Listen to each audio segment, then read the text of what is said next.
A'udzubillahi minasyaitonirrajim. Bismillahirrahmanirrahim. Alhamdulillahirabbil alamin. Wassalatu wassalamu ala asyrafil mursalin wa ala alihi wa sahbihi ajma'in. Amma ba'du. Assalamualaikum warahmatullahi taala wabarakatuh. Para penonton yang dihormati lagi dimuliakan ayahanda bonda, para tetamu Allah dan juga para penziarah Rasulullah sallallahu alaihi wasallam yang dihormati lagi dimuliakan semua. Baik, menyambung kita punya siri soal jawab umrah, kan, soal jawab umrah. Kita mulakan pada edisi hari ini 2 Januari 2022. Semalam saya telah buat satu video berkaitan dengan ulasan berkaitan dengan KKM yang telah membatalkan umrah bagi 8 Januari dan ke atas. Jadi mudah-mudahan yang mana terlibat, para jemaah yang terlibat, saya doakan agar diberikan kekuatan oleh Allah Subhanahu Wa Taala untuk tabah, dan insya-Allah ada hikmahnya di sisi Allah Subhanahu Wa Taala. Ya, ada hikmahnya, itu yang kita yakin dan percaya, dan hanya kepada Allah kita berserah. Hanya kepada Allah jugalah kita akan kembali. Ya. Okey, baik. Untuk soal jawab hari ini, saya menjawab satu persoalan berkaitan dengan cuba Ustaz terangkan apakah yang dikatakan sebagai memakai bracelet ataupun device tracker nanti di kaki lelaki itu bagaimana keadaannya. Okey, baik. Device ni dia satu gelang yang dipakai di tangan, dan juga tuan-tuan akan ada satu macam dia punya alat lah, kan, disebut sebagai bracelet apa yang dipakai di tangan, dan juga black box CTU. Dia kurang lebih macam power bank lah, kan. Jadi ini alat device untuk detect tracker ni, so dia boleh detect kita di mana saja kita berada. Jadi dengan langkah ini KKM mampu untuk mengesan para jemaah di mana saja anda berada. Oleh demikian, tak boleh nak menipu daya lah, kan. Dia boleh kesan sekian masa kita kat mana, sekian masa kita kat mana. Baik, saya terangkan kepada tuan-tuan satu persatu tentang device ni. Okey, yang pertama sekali, bila kita sampai saja dekat KLIA, anda akan diberikan dengan dua device, kan. Satu e-bracelet tadi kat tangan, satu lagi black box CTU untuk detectkan bracelet tu lah kita ni, kalau kasih kita kat mana apa semua. Kemudian dia kata e-bracelet ini adalah waterproof, kena air ke, bawa mandi ke apa semua, tak boleh nak buka-buka, memang pakai je lah. Jam benten ni siapa sudah, kan, orang panggil jam benten sebab kurang lebih macam bentuk tu lah, kan. Dia kata awak akan pakainya 24 jam selama 7 hari, bermakna setiap masa pakai lah, kan, tak ada masa nak buka apa semua. Selama 7 hari kita di kuarantin, itulah dia jam yang memang kita pakai. Tidur ke, makan ke, mandi ke, pergi ke bilik air ke, apa semua, bawa, kita pakai jam tersebut. Kemudian yang kedua, dia kata bermula pada hari pertama kita akan dipakaikan. Pada hari yang kelima, kata dia, kamu akan melakukan swab test, kan. Jadi 7 hari kuarantin, hari yang kelima kita kena swab test untuk detect kita ni positif ke ataupun negatif. Kalau negatif, bermakna hari ke-7 kita boleh buka lah jam kita apa semua ni. Tapi kalau masih positif, bermakna dengan result tersebut kita kena tambah lagi masa kuarantin. So kena memaklumkan pada KKM dan sebagainya, ataupun Pusat Khidmat Kesihatan Daerah lah, gitu, kan. PKD, Pusat Kesihatan Daerah. Kita kena maklumkan bahawa kita positif COVID dan kita mesti melanjutkan lagi kita boleh tempoh kuarantin. Macam jemaah saya itu, dia 7 hari kuarantin, lepas tu swab test hari yang kelima positif, dan dia kena tambah lagi 2 hari. Allahumma salli ala Muhammad. So jadi 9 hari.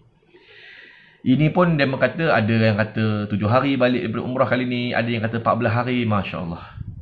Kalau 14 hari, tuan-tuan, tepuk dahi lah, kan. Benda satu hari kalau nak kena bayar hotel, satu hari 150, 7 hari dah 1050. Kalau apa nama ni, 14 hari dah 2100. Kena kat mutawif, itulah elang mutawif pun habis lebuh, kan, lebuh. Kan, oleh demikian, kita tengok dulu, belum ada keputusan rasmi lagi sama ada kuarantin 7 hari ataupun 14 hari. Setakat ni masih lagi 7 hari lah, ya, 7 hari.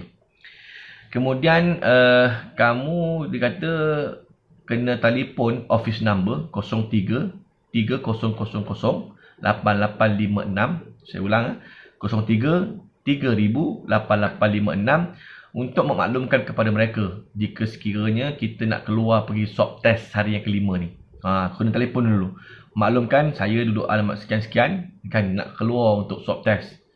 Jadi sebab detect kan, dia anggap kita ni kalau tak telefon, dia anggap kita ni merayap. Kan? Jadi oleh yang demikian, kena telefon dulu. Kalau tak telefon, boleh dikategorikan sebagai merayap pergi kedai mamak, makan canai ke apa semua kan. Oleh demikian, telefon dulu sebelum keluar. Dia confirm, bermakna dia detect. Okey, orang ni nombor kod sekian-sekian macam tu lah kurang lebih. Okey, pergi swab test kan gitu. Ya. Jadi kena telefon dulu untuk inform bahawa kita kena nak keluar untuk swab test, bukan nak merayap kan. Nak pergi swab test. Kemudian yang kelima, untuk hotel quarantine, siapa yang quarantine dekat hotel, kena double check dengan hotel manager. Kena maklumkan dengan manajemen hotel lah kan, untuk booking swab test di hotel begitu. Ataupun kalau tak swab test di hotel pun kena maklumkan bahawa kita nak kena keluar untuk swab test. Kalau hotel tak ada sediakan, mungkin boleh keluar, kita keluar lah. Kalau tak boleh, doktor lah pula kena datang pula ke hotel apa semua kan. Charge berapa saya tak pastilah pula kan. Charge lagi kan datang ke hotel. Allahumma salli ala Muhammad. Jadi itu cerita pasal tracking jam ni. Tracker e-bracelet ni yang baru ni. Kan. Kemudian yang keenam, bila mana kita pergi ke swab test itu, kita kena tinggalkan black box CPU tu kat rumah. Okey, black box CPU yang macam power bank tadi tu warna hitam, itu kena tinggalkan kat rumah. Kita keluar saja pakai tracker. Kita keluar pakai tracker. Okey, kemudian diterangkan juga sekiranya rumah kita ni rumah landed, rumah atas tanah, sila letakkan black box itu di tengah-tengah rumah. Begitu. Kalau duduk di kondo, apartmen, hotel ke sebagainya, letakkan di tepi tingkap untuk signal yang lebih baik. Kan? Okey, itu cerita pasal dengan e-tracker. Dan kesembilannya adalah hari yang ke-8, awak kena pulangkan e-bracelet tadi tu dengan black box itu kat office. Tak ada orang KKM datang ambil kutip kan, tak ada. So kita pula nak kena pulang kan. Ke mana alamat dia? UELC Adjenta Learning Center, 5 Jalan 51/217, Section 51, 46050, Petaling Jaya, Selangor. Bagi yang duduk luar Lembah Kelang, kena refer pada QR code untuk pemulangan yang paling hampir lah.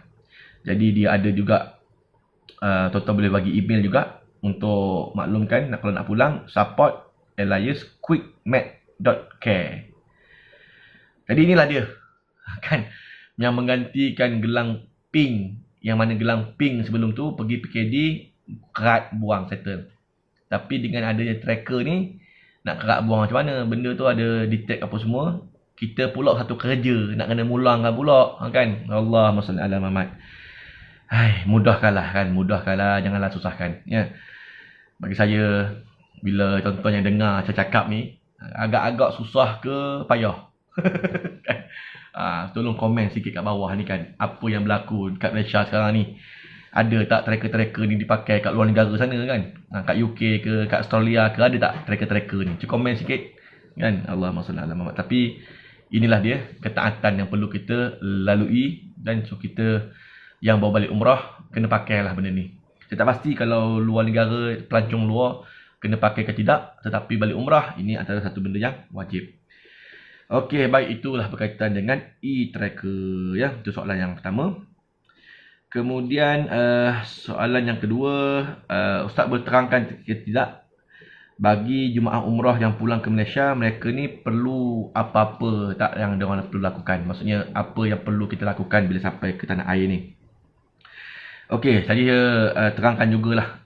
Ni garis panduan untuk pengurusan jemaah umrah yang balik dari Tanah Suci ya. Ini yang paling latest yang dikeluarkan oleh moh.gov.my ya. Dikemas kini pada 1 Januari 2022. Yang pertama sekali, mesti lakukan pengesanan COVID PCR 2 hari sebelum tarikh berlepas. Ini memang sebelum yang ini pun memang 2 hari sebelum kita balik ke tanah air, wajib buat PCR test dekat Mekah ke, dekat Madinah ke, tapi mesti buat 2 hari sebelum tarikh berlepas. Ya. Ini membolehkan kita naik kapal terbang dan balik. Kalau tak, airline tak terima. Sebab dekat kaunter airlines dia nak PCR tu. Ya. Okey, baik. Yang keduanya, lakukan ujian PCR pada hari ketibaan. Pun sama juga, kita sampai ke LA, yang sebelum ini tak diasingkan, sekarang ni dah dengar kata dah diasingkan umrah-umrah, yang mana pelancong-pelancong. Jadi itu patut dulu lagi dilaksanakan, bukan nak tunggu Omicron baru nak dilaksanakan. Tapi ya kita kan, kalau tak kena, tak beringat kan. Tak kena, kita pun tak tahu nak buat macam mana. Jadi dah kena, barulah kita asingkan gitu kan.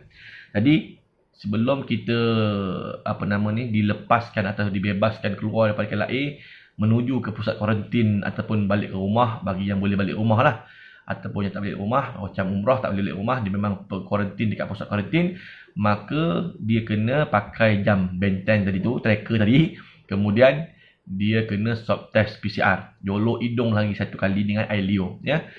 Okey, baik, itu yang kedua. Yang ketiganya, menjalani perintah pengawasan dan pemerhatian selama 7 hari di stesen kuarantin yang berkuasa 3 Januari 2022. Maka jelaslah sudah bahawa tidak ada home quarantine ya. Kalau tuan-tuan buka page home quarantine HSO, tak boleh found dah, not found, the page not found 404 kan, tak boleh jumpa dah. Oleh demikian, kita kena kuarantin 7 hari di stesen kuarantin. Hotel kena bayar 150 kan. Siapa nak bayar? Travel ke sendiri? Sendirilah Yop. Mana ada travel nak bayar kan. Travel pun pening dah ini kan. Kerajaan umum tiba-tiba penutupan, pening kan main travel apa semua kan. Ya kan, baru nak hidup, baru nak, inilah yang dikatakan oleh pepatah Melayu apa dia? Apa pepatah Melayu tu? Sirih naik junjungan patah kan. Sirih naik junjungan patah. Bermakna baru nak senang, dah susah balik. Baru nak senang, dah susah balik. Gitu kan. Okey, baik. Tu cerita lah tu. Baik, yang seterusnya, yang keempat, sekiranya bergejala, lakukan ujian pengesanan COVID-19 menggunakan ujian kendiri. Bermakna kalau disyaki positif, kita boleh pakai kit yang boleh belilah kan.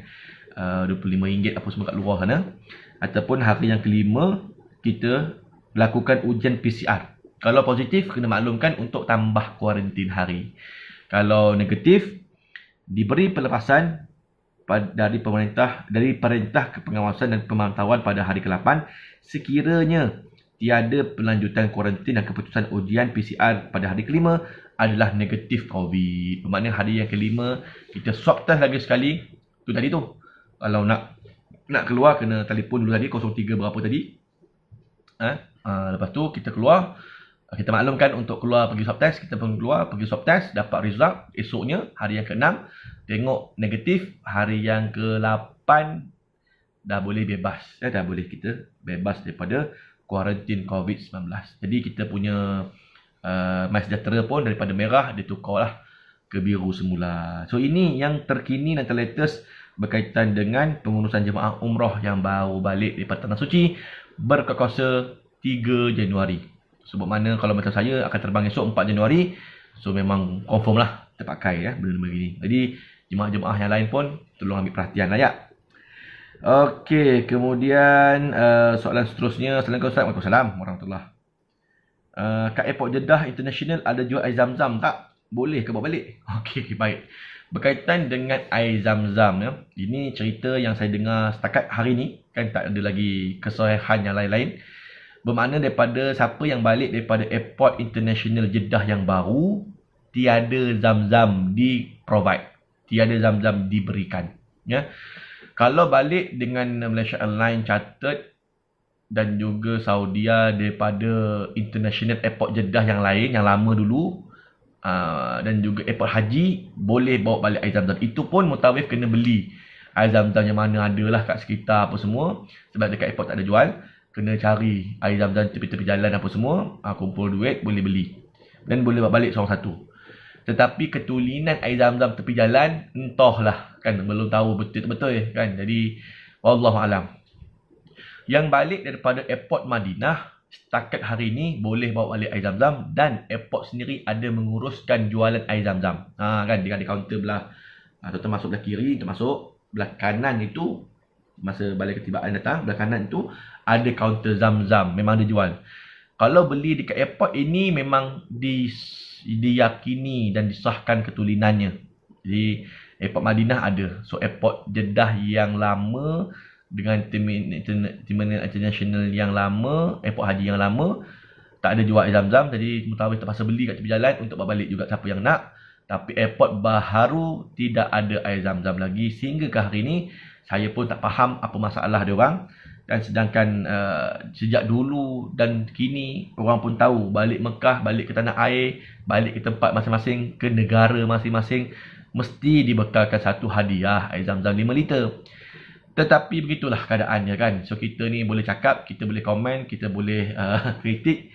Tetapi pelaksananya adalah owner negara itulah, Saudi lah kan. Jadi selagi mana dia orang belum memaklumkan untuk boleh membawa balik air Zam-Zam, maka tiadalah Zam-Zam untuk kita kan. Kalau macam saya balik daripada Jeddah Airport baru sebab Kuala Lumpur, Jeddah, Kuala Lumpur. Jadi memang balik pada international airport yang baru. Memang tak ada Zam-Zam lah. Tapi siapa yang ambil Cool Jet masuk daripada Jeddah dan ke Mekah, balik Med Cool, balik pada airport Madinah, insya-Allah ada Zam-Zam diberikan kepada anda ya. Jadi itu antara berita pasal air Zam-Zam. Ya, baik. Okey, kita tengok lagi soalan-soalan yang lain. Assalamualaikum. Boleh ke saya nak tukar tarikh ke penerbangan 4 hari bulan?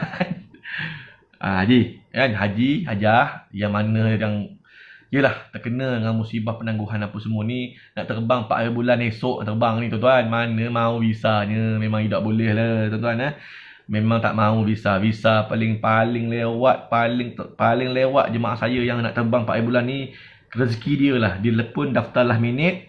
Tuan Haji Izzak kan kalau dengar kan, dengan isteri, suami isteri ni, haji dua dengan isteri ni, mereka daftar last minute betul. Masa daftar tu dia orang kat Melaka lagi. Saya tolong uruskan pendaftaran di Kuala Lumpur. Demo pun kat Melaka. Tapi nak pergi 4 hari bulan. Nak kata rezeki. Dengan saya kata apa? Boleh masuk lagi, ada kekosongan, 2 seat boleh masuk. Tapi esok mesti bagi dekat Andalusia Kuala Lumpur, terus pasport ori, gambar Pak Keping dengan buku cucuk umrah dengan salinan COVID. Tapi bila berhajat, pagi-pagi esok habis Melaka balik ke Kuala Lumpur, 1 hari uruskan, sebelum pukul 10 11 pagi dah submit semua dokumen pada HQ KL. Ini macam tandanya dengan usaha dan juga keinginan itu tidak menghalang Allah Ta'ala tu bila nak bagi orang tu pergi tuan-tuan. Last minute pun tiba-tiba dapat.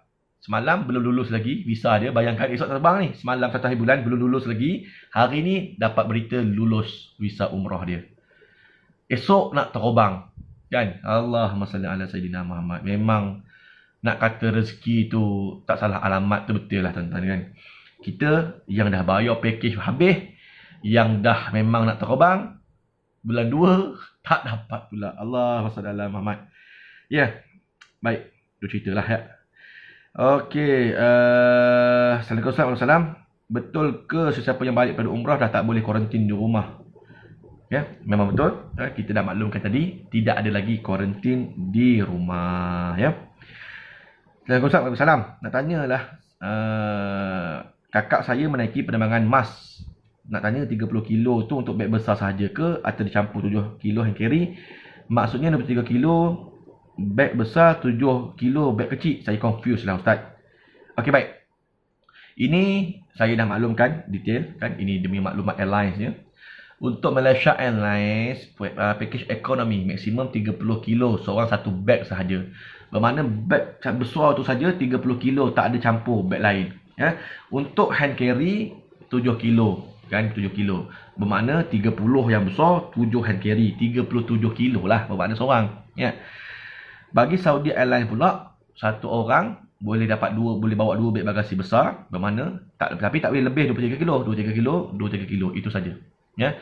Kalau lebih 23 kilo point 9 disuruh buka, disuruh top up ke beg lain. Ya. Memang Saudi dia boleh bagi 2 beg, memang terbaik seorang 46 kilo tuan-tuan. 46 kilo seorang, lebih lagi daripada Malaysia Airlines, tapi dia kena bawa 2 beg lah, 2 beg. Jadi bagi saya, siapa yang terbang dengan Saudi, bawa je lah 2 beg. Apa masalah? Kan? Dah pernah pergi Andalusia sebelum ni kan, ada beg tersepuk kat dalam store tu. Bawa beg tu, dengan bawa beg baru yang baru daftar ni, dapat juga beg. Bawa 2 biji, orang. Ataupun beg mana-mana lah. Bawa 2 biji beg. Kan? 2 buah beg bawa untuk Saudi. Tambah pula sekarang ni, nak kena kuarantin pula. Saya pun bawa 2 beg tuan-tuan. Tak kata orang lain. Saya sini pun bawa 2 beg juga. Sebab risau lah kan. Jadi satu beg takut lebih daripada 3 kilo. Baik bawa 2 beg, lebih selamat. Bawa 2 beg tak ada masalah kan. Lagipun bilik pun berdua sekarang ni. Bilik lapang kan. Jadi satu orang 2 beg bagasi untuk Saudi Airlines. Tidak termasuk hand carry dan juga beg galas. Hand carry, beg galas itu lain. Itu boleh 7 kilo, beg galas pun boleh lagi. Beres, tak ada masalah. Dan juga 2 beg bagasi besar, 23 bermakna 46 kilo. Ya, memang terbaik Saudi Airlines. Jadi ikut dia punya maklumatnya. Okey, itu berkaitan dengan Kilo Mas Airlines dan juga Saudi Airlines. Assalamualaikum warahmatullahi. Boleh tak saya dapatkan senarai barang-barang keperluan untuk pergi ibadah umrah kan? Nak terbang esok baru tanya kan. Jadi kepada tuan-tuan yang nakkan senarai barang-barang ibadah umrah apa nak bawa, boleh PM saya akan berikan kepada tuan-tuan senarai barangan untuk laki dan juga perempuan detail untuk umrah. Ini antara barangan, tapi ini suggestion semata-mata. Tidaklah wajib, tak payah pening. Ada yang pening telefon saya, ada yang masak saya. Ustaz, kena ke bawa 2 helai Ustaz? Kena ke? Saya nak bawa 3 helai boleh tak? Boleh. Kan bawa lah situ. Ini cadangan. Saya buat ni pun atas pengalaman Datuk Daud, atas pengalaman Datin, atas pengalaman jemaah-jemaah kan. Jadi kita senaraikanlah apa yang biasanya dibawa. Kan, kenapa dia bawa benda tu? So kita tanya juga. Sebab itu saya wujudkan senarai. Jadi siapa yang nak senarai ni, dan saya pun ada juga YouTube yang ulas, video yang ulas dalam YouTube saya, channel saya ni saya share. Ada juga ulas tentang barangan-barangan apa semua ni. Boleh tengok. Tapi siapa yang nak detail apa semua barangan, boleh PM saya. 013-450-3230. Saifullah Nasri. Saya nama Saifullah Nasri. Boleh PM saya. Boleh WhatsApp. Saya akan bagi. Tak ada masalah. Kan? Okey, baik. Kemudian, Waalaikumsalam. Tawaf wada' wajib ke lagi sekarang ni? Okey, baik. Saya kira dah jawab soalan ni. Tak apa. Untuk tawaf wada', untuk maklumat tuan-tuan, dulu sebelum Itamarna diupdate satu lagi klausa untuk permit, iaitu tawaf di tingkat 1, dulu tak ada. Hanya yang boleh turun di medan tawaf adalah mereka yang buat umrah sahaja, ataupun pakai pakaian ihram dan turun ke di medan tawaf. Kan, buat tawaf sunat ke apa semua, pulanglah itu kan. Tapi cerita dia, tawaf wada' dan juga tawaf sunat masih lagi tidak dibenarkan oleh pemerintah ketika itu kerana COVID apa semua. Itu sebelum dibuka kebenaran tawaf di tingkat 1. Sekarang dalam Itamarna tuan-tuan dah update yang terkini, ada 6 benda. Umrah, solat di Masjidil Haram, tawaf di tingkat 1, raudah laki, raudah perempuan, dan juga yang keenam adalah ziarah makam Nabi. Dulu tak ada yang tawaf tingkat 1 ni. Bila dah ada tawaf tingkat 1, saya tanya geng saya mutawif yang baru kat Mekah sekarang ni, dikata tawaf tingkat 1 dah boleh dah pakai baju biasa dan boleh tawaf sunat. Bermakna bila dah boleh pakai baju biasa dan bertawaf sunat, tawaf wada' jadi wajib. Dulu tawaf wada' tak wajib. Sebab apa? Sebab arahan pemerintah memang tak ada. Tapi sekarang ni dah boleh tawaf tingkat 1 dan dibenarkan tawaf sunat di tingkat 1, bermakna, dan dibenarkan juga tawaf wada' di tingkat 1, bermakna tidak ada lagi alasan untuk tidak tawaf wada'. Besar tu Ustaz kan. Pusingan atas tu besar kot kan. Maka ada skuter disediakan di tingkat 1 kan. Jadi boleh sewa lah skuter tu. Saya tak pasti berapa harganya sebab saya tak terbang lagi ni. Ni baru nak terbang esok ni. Nanti saya update pada tuan-tuan dalam YouTube channel ni, InsyaAllah ya. Boleh stay tune. Siapa yang belum like, subscribe, boleh tolong subscribe sekarang. Boleh tekan loceng kat ujung tu untuk notifikasi video baru. InsyaAllah saya akan update video-video terbaru, semuanya secara live, secara terus daripada Mekah dan juga Madinah, insyaAllah. Jadi kalau dah ada di tingkat 1 skuter apa semua, pakailah skuter kan. Bayarlah dalam 60-50 riyal ke 60 riyal, tengok harga dia. Ambil skuter, pusing kan, tak ada masalah. Pakai baju biasa saja pun boleh juga ya. Jadi dah ada skuter boleh disewakan. Kalau tak ada skuter dan tak langkah jalan, upah orang untuk tolak wheelchair. Kita duduk ada wheelchair, upah mutawif 400 rial ke bagilah 500 ke berapa upah dia. Dia mutawif datang ke bilik bawa wheelchair, kita pun daripada katil duduk atas wheelchair, turun wheelchair, kita pun tolak daripada hotel, turun pergi ke masjid, tawaf, wadak dan balik semula, hajah, haji daripada wheelchair, angkat kaki masuk ke atas katil. Itu macam punya mudah bagi upah lah kan, 400 500 kat mutawif kita ni tak ada benda kan, sedekah haja kepada derma. Tapi boleh buat, maknanya tak ada alasan untuk tidak boleh tawaf wadak. Kalau dah boleh begini, sengaja tak buat tawaf wadak, maka berdosa dan juga dikenakan dam seekor kambing ya. Jadi kepada tuan-tuan yang akan pulang ke tanah air dan akan menuju ke Madinah dan takkan datang balik ke Mekah, bermakna wajib tawaful wadak ya. Okey, kemudian Assalamualaikum warahmatullahi. Di mana di kuarantin di Malaysia nanti? Adakah di Maib ataupun di tempat lain? Okey, baik. Sejujurnya saya pun belum pasti lagi kan sama ada umrah kita ni bakal di kuarantin bersama di Maib, sebab Maib tempat orang yang memang positif COVID. Takkanlah kita balik umrah mungkin ada yang negatif apa semua nak pergi manjat ke Maib juga, benda tempat positif kot. Jadi kita kebarangkalian tunggu arahan. Saya pun tak pasti lagi, tunggu arahan. InsyaAllah nanti saya akan terangkan lagi pada soal jawab yang seterusnya berkaitan dengan kuarantin di hotel ke ataupun hotel mana-mana. Tengok nanti ada hotel-hotel yang ditentukan oleh KKM apa semua. Dan juga sama ada kalau di Maib mungkin ada zon yang berbeza. Sana zon COVID positif, sini mungkin zon yang negatif. Wallahu alam kan, tak pasti lagi. Nanti tunggulah balik, nanti saya akan berikan komentar dalam video ini insyaAllah. Okey, Assalamualaikum warahmatullahi wabarakatuh. Bagaimanakah mereka yang positif di Kota Mekah? Boleh tak balik ke tanah air? Okey, baik. Ini pun kita dah jawab dah itu. Bagi mereka yang positif di Tanah Suci, maka sudah pasti tidak boleh pulang ke tanah air kerana mereka ini bila positif diasingkan, diisolatkan selama 10 hari ke hotel yang ada di Afah. Okey, baik. Apa yang akan berlaku kepada mereka? Okey, ini saya terangkan apa dia punya detail lah. Sekejap detail kalau sekiranya mereka ini positif, apa yang akan berlaku?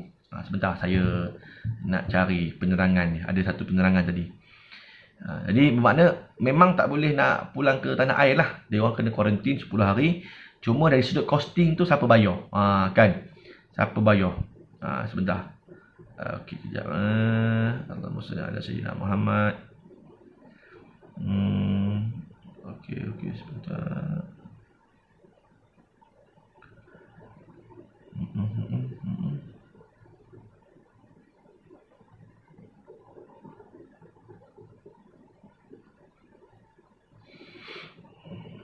Ini saya bagi penerangan tentang Andalusia lah kan. Kalau travel lain saya tak pasti. Kejap.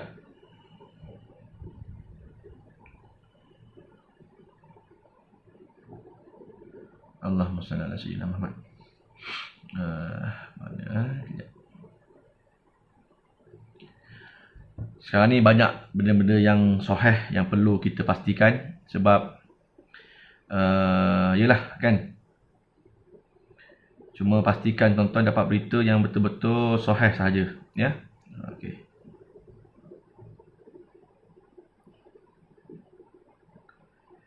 Allahumma salli ala sayyidina Muhammad wa ala ali sayyidina Muhammad. Mana pula ada bunyi ni ya. Masih lagi menerangkan tentang apa yang berlaku sekarang ni kan. Dengan KKM ke apa semua. Allahumma salli ala Muhammad. Jadi semua pun terkesan lah tuan-tuan kan. Semua pun terkesan. Dan kita pun yalah tak pasti bagaimana keadaannya pada masa depan. Adakah boleh lagi ke ataupun Hayakallah sebentar. Okey, ada pun kau kan jumpa. Okey, baik. Okey. Untuk maklumat tuan-tuan yang terbang bersama dengan Andalusia lah. Bersama Andalusia ini adalah berkaitan dengan jika sekiranya jemaah positif di Tanah Suci kan. Okey, baik. Semua jemaah Andalusia yang positif di Mekah dan juga Madinah, semua kos kuarantin akan ditanggung oleh insurans COVID-19 di Saudi dengan syarat tidak melebihi 450 rial sehari. dan tempoh kuarantin tidak lebih daripada 14 hari. Jadi bermakna kalau kita positif, kita 10 hari kuarantin, jadi satu hari tak lebih 450, makan minum semua ditanggung oleh insurans COVID-19 di Saudi. Yang jemaah kena tanggung adalah yang pertama sekali semua kos PCR. PCR tak ada termasuk dalam kos COVID. So, bila kita hari yang ke-8, kita kena swab test supaya hari 10 kita boleh balik ke Malaysia kan. So, itu pun sendiri kena bayar 200 rial ke berapa rial, kita pasti tengoklah. Macam Andalusia 140 rial. Yang kedua, secharge untuk kapal terbang tiket balik ke Kuala Lumpur tertakluk kepada terma dan Sugar Syarat Airlines. Macam jemaah saya hari itu, ada grup bas daripada Mekah yang akan pulang ke Jeddah, terbang ke Malaysia melalui airport Jeddah yang baru. Maka jemaah saya yang kena kuarantin 10 hari, dia boleh tumpang bas ni. Jadi tumpang okeylah kan, tak kena bayar lah apa-apa. Tapi secharge tiket kena tambah kan, RM2,000 kena bayar. Jadi itu secharge-nya. Kalau balik esoknya pula, murah sikit, 788 aja secharge tiket. Tetapi untuk esok, tak ada pula grup bas balik. Tak ada grup bas balik semula ke Jeddah. Kan, jadi dia kena tanggung sendirilah. Bayaran teksi ke airport. Itu kena tanggung juga sendiri. Berapa? Kurang lebih dalam 400 rial juga, kan, kurang lebih. Katalah ditemani oleh pegawai Andalusia. Dan kita kena bayarkan juga teksi pegawai itu balik semula ke hotel. Kan, jadi kalau ada bas tu boleh tumpang, tetapi itulah tadi RM2,000 tuan-tuan, masya-Allah. RM2,000, masya-Allah, tabarakallah. Jadi yang pertama sekali yang tak ditanggung semua kos PCR, yang kedua secharge kapal terbang tadi, yang ketiga perubatan peribadi. Segala apa macam perubatan itu sendiri. Yang keempat bayaran lebihan bagasi, kalau ada bagasi lebihan itu juga tak termasuk dalam tanggungan insurans. Dan yang kelima bayaran teksi ke airport. Jadi 5 benda ini jemaah kena tanggung sendiri. Allahumma salli ala Muhammad. Jadi kepada tuan-tuan yang ada ambil insurans tambahan kan di Malaysia apa semua ni, bila balik Malaysia boleh claim lah. Kan semua-semua benda ni boleh claim. Kan? Tapi yang tak ambil ataupun mungkin tuan-tuan tak pernah tahu pun, oh ada rupanya insurans tambahan ni. Insurans yang Andalusia dalam umrah ni tak cover ke? Tak cover lah tuan-tuan kan. Itu di cover lain. Kan? Okey, baik. Kalau kita ceritalah kan, sebab kita sembang pasal insurans ni, apa saja insurans yang di cover oleh package Andalusia, kan? Jadi okay, baik, saya terangkan. Okay, sekejap, sebentar. Saya cari kat dia punya detail. Apakah yang di cover oleh insurans kelompok oleh Andalusia? Okay, baik. Perlindungan takaful berkelompok etika, takaful. Okay, takaful yang berkelompok ini dia hanya menanggung yang pertama sekali manfaat perlindungan kematian biasa sebanyak RM10,000. Kalau kita meninggal dunia, di cover RM10,000. Manfaat perlindungan keilatan kekal biasa, bermakna cacat kekal, RM10,000. Manfaat perbelanjaan pengkebumian bagi dewasa 16 tahun ke atas, RM3,000 Malaysia. Dan juga kanak-kanak 16 tahun ke bawah, RM1,000 Malaysia. Kemudian takaful kemalangan peribadi berkelompok, umur 45 hari hingga 80 tahun. Manfaat perlindungan kematian akibat kemalangan RM10,000. Manfaat perlindungan cacat kekal akibat kemalangan RM10,000. Perbelanjaan pengkebumian RM3,000. Allowance hospital 50 sehari. Kelewatan perjalanan selepas 6 jam RM500. Kehilangan bagasi di check-in oleh syarikat penerbangan RM1,000. Kelewatan bagasi selepas 6 jam RM200. Ya. Termasuk di dalam semua package Andalusia sahaja. Ini semua dah termasuk dalam package yang tuan-tuan bayar. Ini dah dia yang cover. Ada dengar pasal COVID? Tak ada. Kan? Tak ada pasal COVID. Oleh demikian, untuk COVID boleh try insurans tambahan lah. Cari insurans tambahan. Nanti siapa yang nak nombor-nombor telefon, ejen insurans apa semua, boleh PM saya lah. 013-450-3230. Okey, baik. Jadi saya kira itulah dia kurang lebih lah berkaitan dengan soal jawab umrah edisi hari ini. Ini contoh kan jemaah saya yang kena kuarantin 10 hari dekat Mekah. Bukan orang lain, saudara mara saya juga kan. Tiba-tiba saudara kita sendiri pula kena positif COVID, tak boleh balik ke Malaysia. Tuan Haji kita ni 10 hari kena kuarantin dekat Mekah. Maka ini hari yang terakhir lah ni, dah positif, dah negatif dan boleh balik ke Malaysia. tetapi kena bayar RM2,000 untuk secharge tiket kapal terbang, ya.